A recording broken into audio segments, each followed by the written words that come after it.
অনলাইনে কয়েকটা পেজে এই প্রিন্টের যে পর্দাগুলো এগুলো আসলে দেখেছিলাম। তো আমি যেখানে গিয়েছিলাম সেখানেও দেখলাম এই প্রিন্টের এই পর্দাগুলো পাওয়া যাচ্ছে। তো এটা কোথায় পাওয়া যাচ্ছে সেটার ডিটেলস থাকছে আমার এই ভিডিওতে। হ্যালো এভরিওয়ান, আসসালামু আলাইকুম, আশা করি সবাই ভালো আছেন।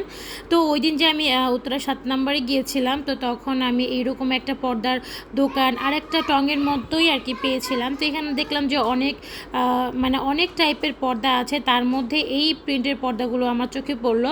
এগুলো কিন্তু অনলাইনে অনেক দেখেছি, আর এই যে জয়পুরি প্রিন্টের যে পর্দাগুলো এগুলোও কিন্তু এখানে অ্যাভেলেবেল আছে, আর এটার কোয়ালিটি কিন্তু অনলাইনের মতোই সেম হবে। তো এই যে এখানে একটা প্রিন্ট আর মাঝখানের এই যে একটা প্রিন্ট, মানে এটার মাঝখানে দুই পাশে এরকম জিগজ্যাগ দুইটা দিলে খুব সুন্দর লাগবে। তো অনলাইনেও এরকম সেট করেই আমি দেখেছিলাম, তো এখানেও আসলে পেয়ে গেলাম। আমার এই পর্দাটা খুবই ভালো লেগেছে, আমি এই পর্দাটা গিয়ে পরে নিয়ে আসবো। আর অনলাইনের প্রাইসের তুলনায় কিন্তু এখানে কিন্তু প্রাইসটা তুলনামূলক কম। অনলাইনে 350 টাকা বলেছিল আমি যখন জিজ্ঞেস করেছিলাম কোনো একটা পেজে, আর এখানে ভাইয়াটা বলছে 300 টাকা করে রাখবে। তো এখানে কিন্তু এই যে আরও কালারের পর্দা ছিল, বিছানার চাদর ছিল। আর এই দোকানের লোকেশনটা হচ্ছে উত্তরের 7 নম্বর সেক্টরে 27 নম্বর রোডেই। আপনারা খুঁজলে এই দোকানটা পেয়ে যাবেন। এখানে অনেক সুন্দর সুন্দর বিছানার চাদরও ছিল, প্লাস আপনাদের পছন্দ অনুযায়ী পর্দাগুলো আপনারা নিতে পারেন। তো আজকের ভিডিও এই পর্যন্তই। আল্লাহ হাফেজ।